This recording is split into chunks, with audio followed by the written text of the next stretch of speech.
Өчигдөргүй өнөөдргүй маргааш гэж үг. Аз Европыг холбосон цайны их зам нь 300 жилийн тэртээ Ховд аймгийн төвөөр дайран өнгөрч олон улсын тээвэр худалдаанд гол үүрэг гүйцэтгэж байлаа. Ховд хот нь Монголын эрт үед байгуулагдсан цөөхөн суурингийн нэг бөгөөд 18 дугаар зууны үеэс баруун хязгаарын засаг захиргаа эдийн засаг соёлын гол төв болж байсан юм.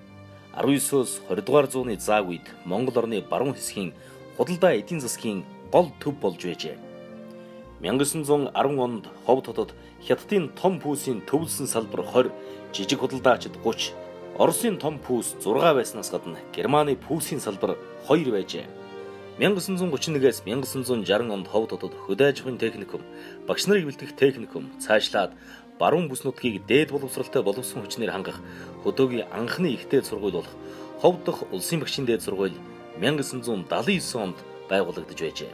Монгол улсын эдийн засаг нийгмийн хөгжлийн оргил үе болсон 1971-ээс 1990 онуудад Ховд аймагт барилга угсралтын трест, бетон арматурын, модны, тоосгоны, барилгын ханы материалын үйлдвэрүүд, автоцасварын завод, хот хоорондын замд дарвийн техник үйлчилгээний станц, зам анги, тэжээлийн жимсний аж ахуй, мянган үнэний ферм, дахианы аж ахуй, ахуйн үйлчилгээний комбинат, автотээврийн бааз зэрэг томоохон аж үйлдвэр, аж ахуйн газар үйл ажиллагаа явуулж байлаа.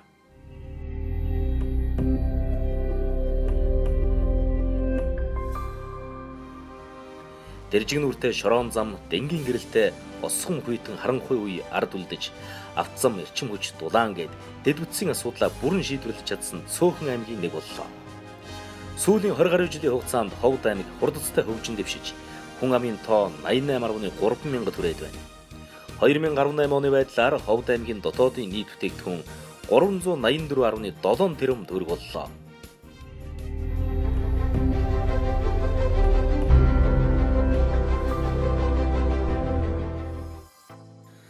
Ховд аймагт дээр дурдсан давуу тал дотоод боломжоос гадна хөрш орнуудын хөгжлийн өнөөгийн байдал цаашдын чиг хандлага дээр тулгуурлан хамтдаа өсрөнгүй хөгжих үе таалга нээгдэж байна.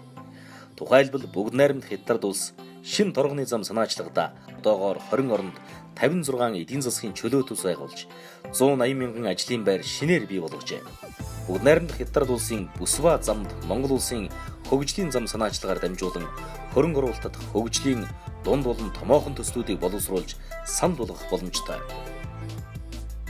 2019 оны 6 дугаар сарын 14-нд болсон Шанхай хамтын ажиллагааны байгууллагын чуулганы үеэр Монгол, Хятад, Орос 3 улсын төрийн тэргүүнүүд 5 дахь удаага албан ёсны уулзалт хийж 3 улсын эдийн засгийн коридорын төслийн хэрэгжилтийн хүрээнд төмөр зам, байгалийн хий, цахилгаан эрчим хүчний нэгдсэн супер сүлжээ зэрэг асуудлаар ахиц дэвшил гаргах нь зүйтэй гэж тохиролцсон.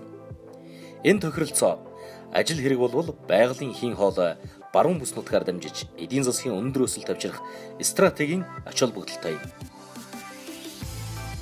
Монгол улсын баруун бүс нутаг нь 500 км радиуст 20 сая хүн амтай 4 улсын тойрогт оршиж, бүгд найрамдах Хятад улс, Оросын холбооны улс, Казахстан улстай хэллэн хойд урд хоёр их хөршийг холбосон босоо тэнхлэгийн автозам дайран өнгөрдөг газар зүйн нэн тааламжтай бүс нутагт байрлаж байна.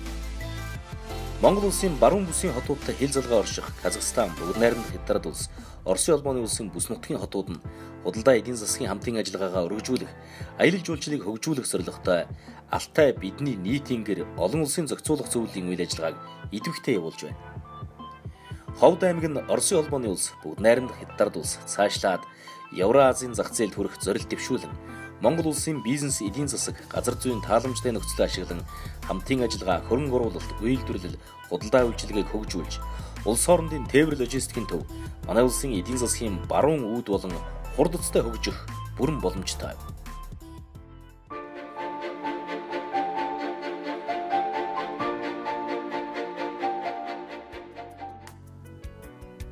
Орон нутгийнхаа энэхүү онцлог давуу тал нөөц боломжид тулгуурлан оюун мэдлэг, бүтээлч байдлыг дээдлэн хүний хөгжил эдийн засгийн олон тулгуурт ногоон хөгжлийг дэмжих замаар эрүүл мэнд, боловсрол, соёл, нийгмийн хамгааллын үйлчилгээний чанар хүртээмжийг дээшлүүлж, ард иргэдийнхээ ая тухтай амьдрах орчныг бүрдүүлэн, аймаг орон нутгийн хөгжлийг шин шатанд гаргаж, эдийн засгаа чадварчуулах, олон мянган ажлын байр бий болгох, дотоодын нийт бүтээгдэхүүнийг эрчимтэй өсгөх эрхэм зорилго бүхий шинэ Ховд хөгжлийн төслүүдийг танилцуулж байна. Шинэ Ховдын хүрээнд хэрэгжих төслүүд. Шинэ Ховд Үйлдвэрлэл технологийн парк. Уг паркт арьс ширэг гүн боловсруулах, ноос угаах, ноос ноолуур самнах, адууны дэл сүүл боловсруулах, модон хийц, оёдлын үйлдвэр, сав баглаа боодлын үйлдвэр, сүлжимлийн үйлдвэр зэрэг 20 орчим үйлдвэр байгуулагдана. Ховд агар парк. Уг цогц төслийн хүрээнд буян суманд 600 га газрын услалтын систем байгуулах, мах сүүний эрчимдсэн аж ахуй, хураг урдах аж ахуй, шувууг, хайны аж ахуй, малын тэжээлийн үйлдвэр, бордооны үйлдвэр, тус бүр 10,000 м2 өвөл зууны хүлэмж байгуулагдана. Эрдэнэ бүрэнгийн 90 мегаватт усан цахилгаан станц. Уг төсөл нь баруун бүсийн эрчим хүчний импортоос хараат байдлыг арилгаж, 100% дотоодын үйлдвэрлэлээр аж ахуй нэгж ард иргэдийг хямд эрчим хүчээр хангаж, орон нутагт үйлдвэрлэл хөгжих, ажлын байр бий болоход өндөр ач холбогдолтой төсөл юм. Эко цементийн үйлдвэр. Энэхүү төсөл нь барилга бүтээн байгуулалтын үндсэн түүхийд болох цементээр баруун 5 аймгийн хэрэгцээг бүрэн хангаж, одоо байгаа цементийн үнийг 2 дахин бууруулж, нийслэлтэй адил өртгөөр цемент хэрэглэх, барилга орон сууцны үн өртгийг 36-аас 40% бууруулах ач холбогдолтой. Шинэ ховд олон улсын нисэх буудал. Орон нутагт аялал жуулчлалыг хөгжүүлэх, олон улс хөрш орнуудтай эдийн засгийн хамтын ажиллагаагаа өргөжүүлэхэд чухал үүрэгтэй. Газрын тус боловсруулах үйлдвэр. Баруун бүс нутгийн иргэд улсын хэмжээнд хамгийн өндөр хүнтэй түлш шатхуун хэрэглэдэг байдлыг халж, нийслэлтэй адил үнээр тээврийн зардал шингээгүй хямд шатхууныг ард иргэд аж ахуй нэгжүүд хэрэглэх боломж бүрдэнэ. Кембрижийн стандарттай сургууль. Аймагуудаас анх удаа Кембрижийн сургалттай ерөнхий боловсролын сургуулийг аймагтаа байгуулснаар сургалтын суурь үнэлгээ чанарт ээлгээр нөлөөлөхин зэрэгцээ. Бүс нутгийн хэмжээнд олон улсад хүлээн зөвшөөрөгдсөн гадаад хэлтэй төгсөгчдийг бэлтгэн гаргах зорилготой. Ховд их сургуулийг бүсийн их сургууль болгох. Түүхэн уламжлал хоримтлуулсан туршлага аривантай баруун бүсийн ууган их сургуулиа өргөжүүлэн хөгжүүлж, баруун бүсийн боловсон хүчний бэлтгэн гаргах, цаашд бий болох эрэлт хэрэгцээ нарийн мэргэжлийн ангиудыг бий болгох. Эко, этно, enjoy буюу 3E аялал жуулчлалыг хөгжүүлэх хүрээнд аялал жуулчлалын үндэсний нэгдсэн төв, үндэсний ястнуудын цэцэрлэг түрээлэн бүхий аялал жуулчлалын цогцлбор, хэлийн аялал жуулчлалын цогцлбор, 3 сэнхрийн агуй түшгэлсэн аялал жуулчлалын цогцлбор, хар ус, хар дөргөн нуурт аялал жуулчлалын бааз, мөнх цас дуул, голоор заваар аялах, загасчлах тусгай сонирхлын болон эко аяллаа бааз байгуулах төслүүд.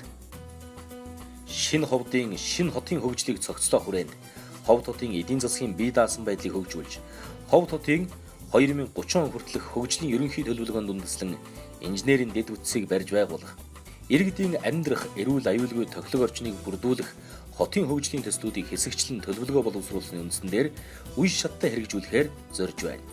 Хашаанда сайхан амьдрцгай төсөл, амны орон сууцны жишг хороолол, гэр хорооллын дахин төлөвлөлт, олон улсын аялал жуулчлалын цогцлбор, буянт голын эрэг даган чөлөө цаг өнгөрөөх амралт зугаалгын бүс, мод үржүүлэг ботаникийн цэцэрлэг түрээлэн зэрэг төслүүдийг хэрэгжүүлэх болно. Эх орны баруун үүд эрчимтэй хөгжлийн шинэ ирээдүй, бүс нутгийн хамтын ажиллагааны шинэ төв болсон Ховд аймаг гадаад дотоодын хөрөнгө оруулагчдад үүцэн задалж гайхамшигт хөгжлийн түүхийг бүтээх гараан дээрээс ийхүү хөдөллөө. Шинэ Ховд хөгжлийн төслүүдийг хэрэгжүүлэх их үйлсэд та бүхнийг урьж байна.